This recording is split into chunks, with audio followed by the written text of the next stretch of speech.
इस वक्त एक बड़ी खबर सामने आ रही है। जम्मू श्रीनगर कौमी शाहराह पर ट्रैफिक को बंद कर दिया गया है। रामबन के मकाम पर एक पुल को नुकसान पहुंचा है। पुल पर से गाड़ियों को फिलहाल गुजरने की जगह नहीं है। शाहराह पर ट्रैफिक की नकलो हमल बंद कर दी गई है। DYSP ट्रैफिक नेशनल हाईवे ने ये जानकारी दी है। पुल पर से गाड़ियों का गुजरना खतरे से खाली नहीं है। काफी अहम खबर आपको बता रहे हैं। जम्मू श्रीनगर कौमी शाहराह पर ट्रैफिक बंद कर दिया गया है। रामबन के मकाम पर एक पुल को नुकसान पहुंचा है। पुल पर से गाड़ियों को फिलहाल गुजरने की इजाजत नहीं है। शाहराह पर ट्रैफिक की नकलो हमल बंद कर दी गई है। आपको बता दें, DYSP ट्रैफिक नेशनल हाईवे ने ये जानकारी दी है। पुल पर से गाड़ियों का गुजरना खतरे से खाली नहीं है। पुल पर से गाड़ियों को फिलहाल गुजरने की जगह नहीं है।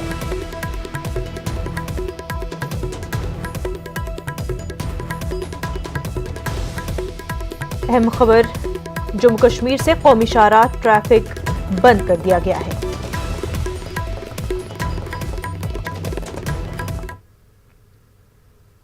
आगे बढ़ते हैं। ऑस्ट्रेलिया में चल रहे तीसरे हिंद ऑस्ट्रेलिया टेस्ट के दौरान टीम इंडिया के फास्ट बॉलर मोहम्मद सिराज को दूसरी मर्तबा नस्ली तासुब का शिकार बनाया गया। दूसरे सेशन के खेल के दौरान बाउंड्री पर मौजूद मोहम्मद सिराज पर ऑस्ट्रेलियाई टीम का मद्दा नस्ल परस्ताना तबसरा करने लगा। ये पूरा एक ग्रुप था जो पीछे से सिराज पर नस्ल परस्ताना रिमार्क देकर उनको जहनी तौर पर परेशान कर रहा था, जिसके बाद मोहम्मद सिराज ने एम्पायर और कप्तान से इस बात की शिकायत की। सिक्योरिटी अमले ने 6 अफराद को मैदान से बाहर करते हुए उनसे पूछताछ की। वाज़ेह कि कल भी इसी तरह का एक वाकया पेश आया था जिसमें सिराज और बुमराह पर इस तरह के रिमार्क्स किए गए थे, जिसके बाद BCCI ने ICC से इस बात की शिकायत की थी। ऑस्ट्रेलिया क्रिकेट बोर्ड ने इस मामले पर माफी मांगी थी। आज फिर दोबारा इस तरह का वाकया पेश आया है। ICC ने मैदान में नस्ल परस्ताना रिमार्क्स की सख्ती से मुखालफत करते हुए सिडनी क्रिकेट ग्राउंड से रिपोर्ट तलब की है।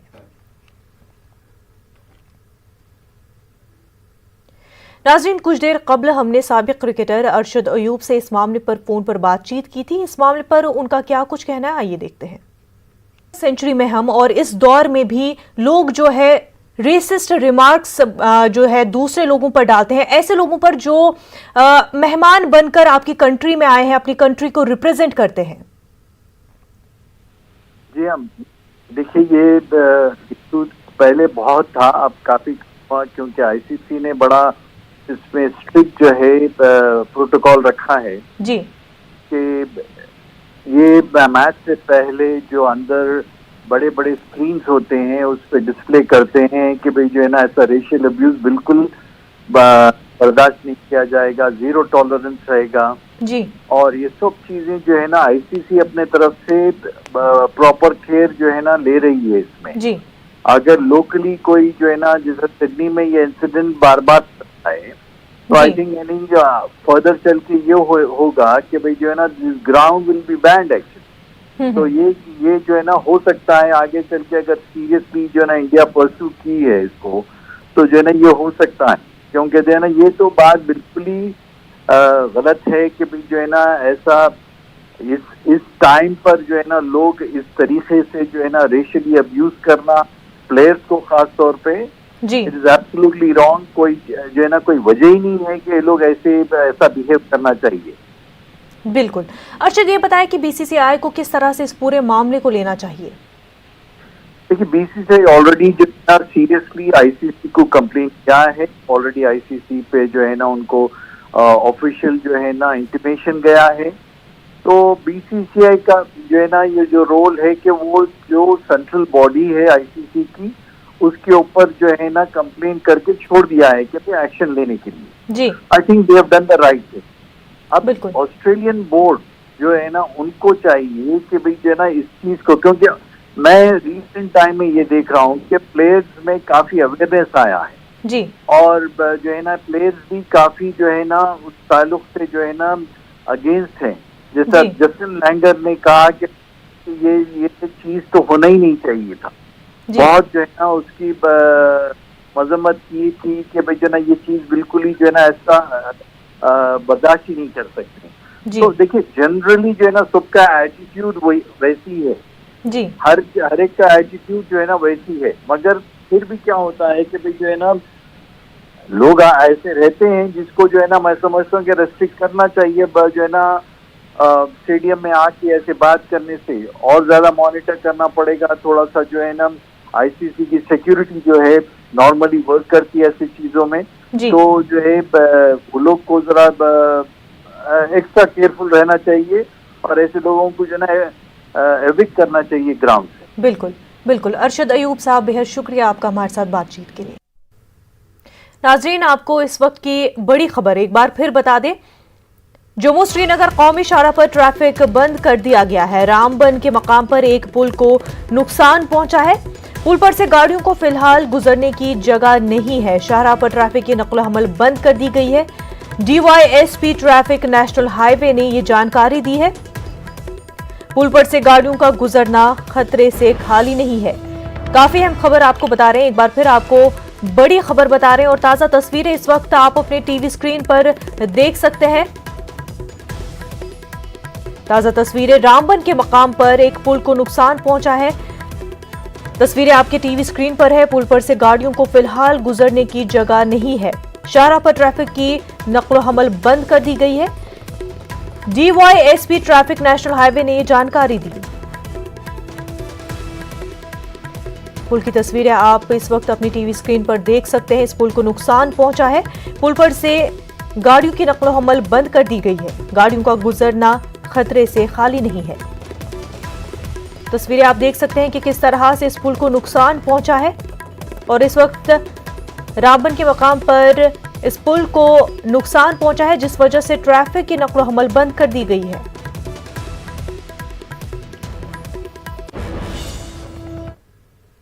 आगे बढ़ते हैं। महाराष्ट्र स्टेट वक्फ बोर्ड के एडिशनल सीईओ अनीस शेख के खिलाफ जांच कमेटी तश्कील दी गई है। 2 रुकनी जांच कमेटी को 5 हफ्तों में अपनी जांच रिपोर्ट पेश करनी है। यह जांच वक्फ बोर्ड के रुकन खालिद कुरैशी की तहरीरी शिकायत पर शुरू की गई। जांच के लिए 2 रुकनी इंक्वायरी कमेटी तश्कील दी गई है, जिसके रुकन डॉक्टर मुदस्सिर निसार लांबे और रिजवाना अतीक अहमद काजी होंगे। सीईओ के खिलाफ तहरीरी शिकायत में ये इल्जामात आयद किए गए हैं कि एडिशनल सीईओ ने मुंबई के 2 बिल्डरों को फायदा पहुंचाने के लिए 2 एनओसी एजेंडे में शामिल किए थे। इसके अलावा उन पर दीगर इल्जामात भी आयद किए गए हैं। ये इल्जामात उस वक्त लगाए हैं जब रियासती हुकूमत अनीस शेख को मुस्तकिल सीईओ बनाना चाहती है, जबकि कुछ मेंबरान इसके हक में नहीं हैं। मगरबी बंगाल असेंबली इलेक्शन में जहां एआईएमआईएम ने फुरफुरा शरीफ के पीरजादा अब्बास सिद्दीकी की सरबराही में इलेक्शन लड़ने का ऐलान किया है, वहीं रियासत की बेशतर मुस्लिम जमातों के साथ फुरफुरा शरीफ का एक ग्रुप एमआईएम के साथ इत्तेहाद के खिलाफ है। फुरफुरा शरीफ के मजबूत लीडर ताहा सिद्दीकी ने बिहार इलेक्शन के नताइज के बाद एमआईएम की हिमायत को नाकाबिल कबूल बताते हुए अपने भतीजे अब्बास सिद्दीकी के फैसले की मुखालफत की है। ताहा सिद्दीकी ने एमआईएम के बायस सेक्युलर जमातों को नुकसान पहुंचने का अंदेशा जाहिर करते हुए एमआईएम के खिलाफ अवामी मुहिम चलाने का ऐलान किया है। वाज़ेह है कि फुरफुरा शरीफ बंगाल में मजहबी अकीदतमंदी के तौर पर जाना जाता है। पहली बार यहाँ के पीरजादा ने सियासी तौर पर सामने आने का फैसला किया है। আসাউদ্দিন ওয়াইসি সম্পর্কে আমারও ভালো ধারণা ছিল। আমি ওনাকে দূর থেকে শের দেখতাম, কিন্তু কাছে দেখছি উনি বিড়ালের চেয়ে বেহাদ্দ। আসাউদ্দিন ওয়াইসি সম্পর্কে ভারতবর্ষের মানুষের একটা ভালো ধারণা ছিল। উনি স্পিচ দেন, ওনার যে লড়াকু উনি, কিন্তু বিহারে ভোটটা হওয়ার পরে একদম সাদা হয়ে গেছে, স্পষ্ট হয়ে গেছে উনি বিজেপির এজেন্ট। অতএব আমরা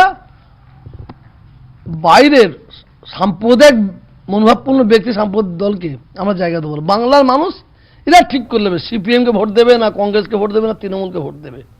ভোটটা হবে সাম্প্রদায়িকের বিরুদ্ধে ভোট হবে আর উন্নয়নের পক্ষে ভোট হবে। एलोपैथी डॉक्टरों की तरह ही आयुर्वेद डॉक्टरों को भी वजारत आयुष ने सर्जरी की इजाज़त दे दी है। इस ज़मन में वजारत ने नोटिफिकेशन भी जारी कर दिया है, लेकिन इस नोटिफिकेशन में यूनानी डॉक्टरों को सर्जरी की इजाज़त नहीं दी गई है। जामिया नगर में दिल्ली हुकूमत की जानिब से लगाए गए यूनानी कैंप में यूनानी डॉक्टरों ने इस मामले को जोर शोर से उठाया। यूनानी डॉक्टरों के मुताबिक ऑल इंडिया यूनानी तिबी कांग्रेस इस ज़मन में वज़ीर आज़म और वजारत आयुष को पहले ही खत लिख चुका है। यूनानी डॉक्टरों के मुताबिक उन्हें भी आयुर्वेद डॉक्टरों के बराबर सर्जरी की इजाजत दी जानी चाहिए। बेसिक हमने जैसे ऑर्गेनाइजेशन है अलग अलग तरीके की, ऑल इंडिया यूनानी तिब्बी कांग्रेस है और अलग अलग स्टेट्स में अलग अलग जो यूनानी तिब को रिप्रेजेंट करते हैं, सबने आयुष मिनिस्टर और पीएमओ को चिट्ठी लिखी हुई है और हम सारे जो है इस चीज़ को परस्यू भी कर रहे हैं और हम बहुत जल्दी जो है ये ऑनरेबल मिनिस्टर जो नायक साहब हैं श्रीपद यशो नायक, उनसे हम एक वक्त लेकर के एक वफद हमारा उनसे मिलेगा और ये सर्जरी के साथ जो है यूनानी को जो है इसमें जो अभी 54 के करीब जो है आयुर्वेदा में सर्जरी की परमिशन दी गई है और यूनानी को नहीं दी, जबकि एट पार हैं दोनों कोर्सेज। यूनानी को भी मिलना चाहिए। इस सिलसिले में हम उनसे बात करेंगे अपने वफद के साथ। असल में हमें जो हिंदुस्तान में जो स्टेटस मिला हुआ था देसी चिकित्सा पद्धति के नाम पर, आयुर्वेद यूनानी दोनों साथ साथ रहे हैं और सदियों से चले आ रहे हैं और उसमें बस एक ही हमारा मुतालबा है कि आयुर्वेद की तरह यूनानी के साथ भी व्यवहार किया जाए। जो हुकूक आयुर्वेदा को हासिल है वही यूनानी को भी मिलना चाहिए। वो ज़्यादा हैं तो ज़्यादा ले लें, हमको कम से कम 20% ही दे दें, 10% दे दें, नील ना करें। और इसी यानी बात के लिए जो है CCIM ने जो है दोनों को central council of Indian medicine जिसके तहत सनद दी जाती है, तो उसने हम सब को जो है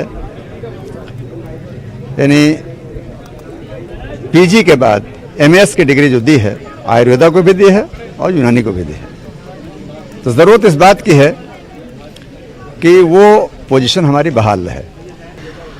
देखिए, एक शुरुआत तो हुई है और यूनानी को भी मिलेगी, ऐसा नहीं है। आयुर्वेद और यूनानी अलग नहीं है ना। आप आयुष में अगर जाएंगे तो यू जो है वो यूनानी का ही है। तो ऐसा नहीं है कि जितने जो फैसले लिए जाते हैं वो सारे सिस्टम के साथ हैं।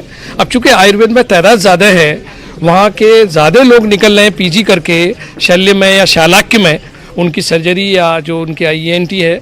यूनानी में कॉलेज कम है, वहाँ से फारिगीन कम है।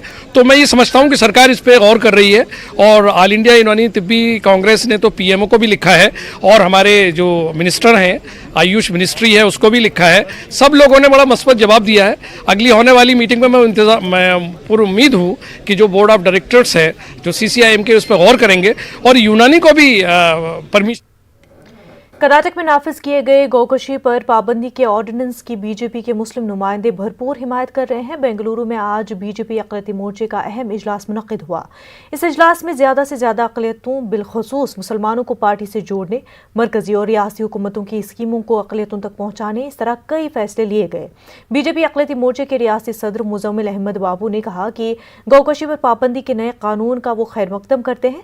उन्होंने कहा कि इस कानून से मुतासर होने वाली कुरैश बरादरी के मसाइल को हल करने के लिए वो हुकूमत से नुमाइंदगी करेंगे।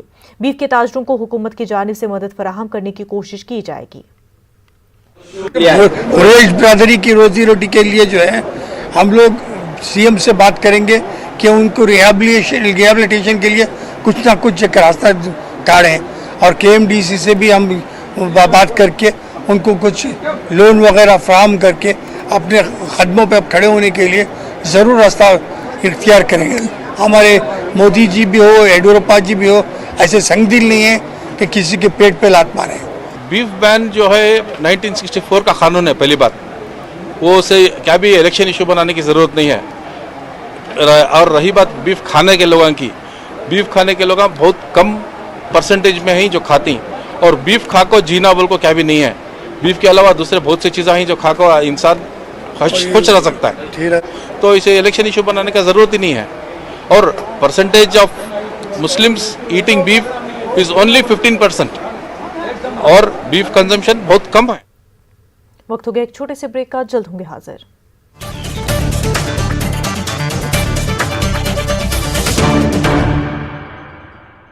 आपके घर के खाने में रेस्टोरेंट जैसा स्वाद ले आए। नेटवर्क 18 ला रहा है इस दौर की सबसे बड़ी खबर, कोरोना से सबसे बड़ी जंग। 1200 रिपोर्टर, 20 चैनल और 15 भाषाएं। हम बाहर निकलते हैं ताकि आप घर पर रह सकें। 55 करोड़ दर्शकों के भरोसे का शुक्रिया। नेटवर्क 18 ग्रुप, भारत का सबसे बड़ा मीडिया नेटवर्क।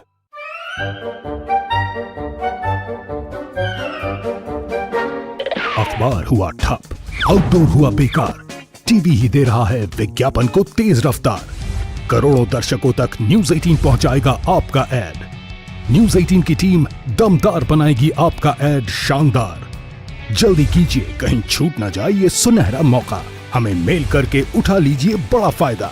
ये स्पेशल ऑफर है अगले 15 दिनों तक। साथ ही मिलेगा हमारी वेबसाइट पर प्रमोशन। आज ही मेल करें adsales@nw18.com पर। न्यूज 18 इंडिया, आपका पसंदीदा नेशनल न्यूज चैनल, उपलब्ध है टाटा स्काई के चैनल नंबर 519 और एयरटेल के चैनल नंबर 318 पर। कोरोना की हर खबर देखते रहिए न्यूज 18 इंडिया पर। भैया राम राम, नमस्कार। हर रोक दफा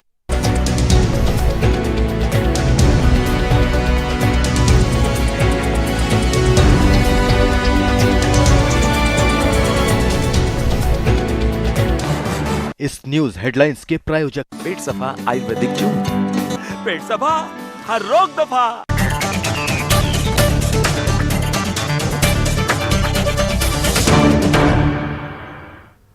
ब्रेक के बाद आपका खैर मुकदम है। झारखंड में असातिज़ा के तकर्रुर के लिए 2019 के ज़ाब्ते में बदलाव का खाका तैयार किया गया है। नए ज़ाब्ते के मुताबिक अब जेटेट में बराबर नंबरों के अंग्रेजी और उर्दू मजमूनों के इम्तहानात होंगे। इस नए ज़ाब्ते का झारखंड तलबा यूनियन ने खैर मुकदम किया है। यूनियन के सदर शमीम अली ने वाज़ेह किया कि इस नए ज़ाब्ते के तहत होने वाले इम्तहानात में उर्दू असातिज़ा की कामयाबी माकूल तादाद में हो। वाज़ेह रहे कि मौजूदा ज़ाब्ते के तहत उर्दू के लिए 20 जबकि अंग्रेजी मजमून के लिए 30 नंबरात के इम्तहानात होते थे। अब नए ज़ाब्ते के तहत उर्दू और अंग्रेजी के इम्तहानात 25-25 नंबरात पर मुश्तमिल होंगे। झारखंड सरकार से हम लोग ये भी मांग करते हैं कि अपग्रेडेड मिडिल स्कूल उत्क्रमित मध्य विद्यालय जहां पर 30,000 से अधिक शिक्षकों का पद है, अब तक उसका जो है सृजन नहीं किया गया है। सरकार जो है मिडिल स्कूलों का, अपग्रेडेड मिडिल स्कूलों का पद सृजन करे। साथ ही साथ 2011 में जो टेट उत्तीर्ण है स्नातक प्रशिक्षित, और 2016 में जो स्नातक प्रशिक्षित जो टेट उत्तीर्ण है, उसके लिए जो प्राइमरी स्कूलों में शिक्षकों का पद है जो बचा रह गया था 2015-16 की बहाली में, और अभी भी काफ़ी पद बचा हुआ है, तो स्नातक प्रशिक्षित टेट उत्तीर्ण को 1 to 5 क्लास शिक्षक बहाली में भरने के लिए मौका दिया जाए। 2018 का एनसीटी का डायरेक्शन है। दिल्ली, यूपी और कई राज्यों ने इसका अनुपालन किया है। झारखंड सरकार भी 1 to 5 में स्नातक प्रशिक्षित टेट अभ्यर्थियों को भरने। मुल्क की मुख्तलिफ रियासतों में बर्ड फ्लू का खतरा बढ़ता जा रहा है। दिल्ली हुकूमत ने एहतियाती तौर पर गाजीपुर मुर्गा मंडी को अगले 10 रोज़ के लिए बंद कर दिया है, जिसकी वजह से दिल्ली में मुर्गों की कीमतों में ज़बरदस्त इजाफा हुआ है। तो दूसरी जानिब मंडी के बंद होने से मुर्गों के कारोबारी परेशान हाल है। उनके मुताबिक लॉकडाउन में हुए नुकसान से वो अभी उभरने की कोशिशें कर रहे हैं कि बर्ड फ्लू ने एक मरतबा फिर उन्हें माशी तौर पर कमजोर कर दिया है। यहाँ तो बर्ड फ्लू है ही नहीं, अभी दिल्ली में तो है ही नहीं। बाहरी से माल आता है, आज मंडियाँ भी बंद कर दी, इसलिए तो माल है ही नहीं दुकानों पे। कोई असर जब पता लगेगा, जब माल होगा दुकानों पे बिकेगा नहीं। अभी तो माल है ही नहीं दुकानों पे। तो ये रेट को लेकर के किस तरह का चीजें देखने को? रेट एकदम बढ़ गए आज, एकदम जो पहले 60 रुपये बिक रहा था, आज मंडी में 120 रुपये किलो बिका है। हाँ, मंडी में माल ही नहीं आया, जो लोकल इधर उधर से आया वहाँ रेट बढ़ गए। अभी तो मंडी भी बंद हो गई, माल आ नहीं रहा, हालात तो बिगड़ेगी। तो रोजी रोटी कैसे चलेगी? वही तो क्या, रोजी रोटी कैसे चलेगी? ये काम तो बहुत ज़्यादा फ़र्क पड़ गया, काम है ही नहीं मार्केट के अंदर, और 2-3 दिन रेट भी गिरा हुआ था काफ़ी। अब जाके कल से, आज से मंडी बंद है। कल केजरीवाल ने बोला कि मंडी कल से बंद रहेगी 10 दिन के लिए, तो आज मंडी में बिल्कुल भी माल नहीं आया, तो कहीं भी माल नहीं है किसी के पास। और जिनके पास थोड़े बहुत कल वाले बचे हुए थे तो वो काफ़ी महंगा बेच रहे हैं, हमारे पास है भी नहीं, माल भी ख़त्म हो गया। अब 10 दिन तक कोई माल नहीं आएगा। सर 1 साल से परेशान है आदमी, खाने के लिए मुँह ताज है हर आदमी, और ये बीमारी खुल दी है गवर्नमेंट ने। सर मानता हूँ, मगर आदमी ने आग में डालने के बाद, पकने के बाद में बिल्कुल बीमारी ख़त्म हो जाता है, उसमें कोई बीमारी नहीं होता है। डॉक्टर साहब भी यही बात कहते हैं, आग पका के खाओ, अच्छा करके खाओ, बढ़िया करके पका के खाओ, कच्चा मत खाओ। आप क्या चाहते हैं? हम ये चाहते हैं भाई, कारोबार नहीं है, कुछ चलते रहा धंधा पानी 1 साल से, अब चलने लगे हैं तो गवर्नमेंट ने, सरकार ने हमारे बंद करवा दिए। अब यही परेशानी बढ़ रही है, अब खाने की मुँह। कोरोना वबा के दौरान बाहमी इमदाद और इन्हिसार का जज्बा मुस्तहकम हुआ है। मुल्क इस वबा से मुतहिद होकर मुकाबला कर रहा है। टीकाकारी के ऐलान के बाद हम बेहतर ताउन करें जिससे हम कोरोना को मात देने की जानिब कदम बढ़ा सके। नेटवर्क 18 इस मुहिम में हर कदम पर आपके साथ रहेगा। जब तक सभी महफूज नहीं होते तब तक कोई महफूज नहीं होगा। इसी सोच की बुनियाद पर हमारी मुहिम संजीवनी का मकसद ये यकीनी बनाना है कि वैक्सीन पाना सभी हिंदुस्तानियों का हक है।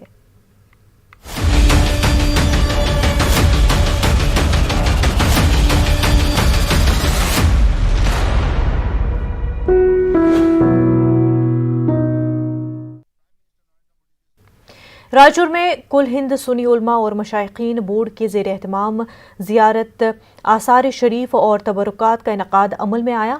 प्रोग्राम की सदारत मौलाना सईद अशरफ रज़ा हुसैनी ने की। इस मौके पर फर्जंदान तौहीद ने 100 से ज़्यादा आसार शरीफ और तबरुकात की ज़ियारत का शरफ हासिल किया, जिनमें ज़ुल्फ़े मुस्तफ़ा, खाके शिफा, ज़ुल्फ़े हज़रत सईदना अली रज़ियल्लाहु अन्हा के अलावा दीगर मुक़द्दस तबरुकात शामिल है। इस मौके पर कुल हिंद सुन्नी उलमा मशाइखीन बोर्ड के जनरल सेक्रेटरी मौलाना मोहम्मद मोहसिन पाशा कादरी और प्रोग्राम के कन्वीनर ने बताया कि तबरुकात की ज़ियारत का अहम मकसद मिल्लत इस्लामिया को मोहसिन इंसानियत मोहम्मद मुस्तफ़ा सल्लल्लाहु अलैहि वसल्लम से मोहब्बत पैदा करना और उनकी अज़मत और फजीलत से वाकिफ कराना है। ये आपके जुल्फ़े मुबारक, मोह मुबारक जो ज़ियारत कर रहे लोग अपने ईमान में जो है ना मजबूती, ताजगी, रूह में बालिदगी पैदा कर रहे हैं, अकीदा मजबूत हो रहा है। अल्हम्दुलिल्लाह 1400 साल गुजरने के बाद भी हुज़ूर पाक सल्लल्लाहु अलैहि वसल्लम ने जब यानी पहला हज फरमाया, एक हज फरमाया, हज्जतुल विदा में अपने रिशे मुबारक, जुल्फ़ मुबारक, मुँह मुबारक तमाम तुरशवा के तमाम सहाबा किराम में तक़सीम फरमाए और इरशाद फरमाया कि इसको हिफाजत से रखो, इससे बरकतें हासिल करो, इससे रहमतें हासिल करो। अल्हम्दुलिल्लाह यहाँ का एतक़ादमंद चाहे वो सूफ़ी हो या जो है ना गैर सूफ़ी हो, मुसलमान हो के गैर मुस्लिम हो, तमाम अल्हम्दुलिल्लाह अदब कायदे के साथ, एहतराम के साथ दुरूद पाक पढ़ते हुए अवकाफी जायदादों के तहफ़्फ़ुज़ और आइमा मोज़नीन को एजाज़िया जारी करने का मुतालबा करते हुए हैदराबाद के इंदिरा पार्क पर एहतजाज किया गया। ऑल इंडिया सूफी उलमा काउंसिल की जानिब से मुनक़्क़िदा एहतजाज में कई तंजीमों ने हिस्सा लिया। इस दौरान वक्फ बोर्ड और रियासती हुकूमत पर अवकाफी जायदादों के तहफ़्फ़ुज़ में नाकामी का इल्ज़ाम आयद किया गया। ऑल इंडिया सूफी उलमा काउंसिल के सदर हकीम सूफी सईद मोहम्मद खैरुद्दीन कादरी ने अवकाफी जायदादों के तहफ़्फ़ुज़ का हुकूमत से मुतालबा किया है। सूफी उलमा काउंसिल के सदर ने बताया कि रियासत के आइमा मोज़नीन गुज़िश्ता 5 माह से एजाज़िया से महरूम है। इसके अलावा वक्फ बोर्ड की कारकर्दगी पर भी उन्होंने सवाल उठाया। धरना चौक पर ऑल इंडिया सूफी उलमा काउंसिल के साथ शहर के 19 बड़े तंजीमों की जानिब से एक धरना मुनक़िद किया गया और इसका मकसद यही था कि हमारे स्टेट के आइम्मा व मोज़नीन को जो हुकूमत की जानिब से 5,000 रुपये इजाज़े दिए जा रहे हैं वो 5 महीने से रोक दिए गए हैं और उसमें से बास को दिए जाते हैं, बास को जो है ना 2-2, 3-3 महीने बकाया रहता है और इसके अलावा 5,000 दरखास्तें 2 साल से पेंडिंग में हैं जो इमाम मोज़नीन वक्फ बोर्ड के चक्कर लगाते लगाते थक गए। अब हम इसके लिए ना मुतालिबे के लिए ये धरना जो ना रखा गया था और इसके अलावा शहर में जो औकाफी ख़बरस्तान हैं उन ख़बरस्तानों के निगरानकारों की लूट खसोट मनमानी बहुत आगे बढ़ गई है और कई औकाफी ख़बरस्तानों में गैर मजाज कब्जे हो चुके हैं, मकाने बन रहे हैं और हमारा वक्फ बोर्ड तमाशाई बना हुआ है। और सितम ज़रीफ़ी ये है कि हमारा वक्फ बोर्ड जहाँ भी कोई ज़मीन रही फौरी लिस्ट पर दे रहे हैं, हत्ता कि 2 एकड़ ख़बरस्तान की ज़मीन को भी हमारे चेयरमैन साहब लिस्ट पर दे दिए। ये 10-12 दिन का वाक़या है, आप लोग मीडिया वाले जानते हैं। तो हम इस धरने से ये पैगाम दे रहे हैं कि अब वक्फ बोर्ड की कारकर्दगी पर सवालिया निशान उठ चुका है। हम केसीआर साहब से मुतालबा करते हैं कि फौरी आइम्मा मोज़नीन के एजाज़ियों को जारी किया जाए और 5,000 दरखास्तों की फौरी एकसुई की जाए और ख़बरस्तानों की हिफाजत की जाए और मैयतों की मुंतकिली के लिए 4 गाड़ियों का इंतज़ाम किया जाए और मोबाइल गुसल खानों का इंतज़ाम किया जाए। वक्त हो गया एक छोटे से ब्रेक का, जल्द होंगे हाजिर।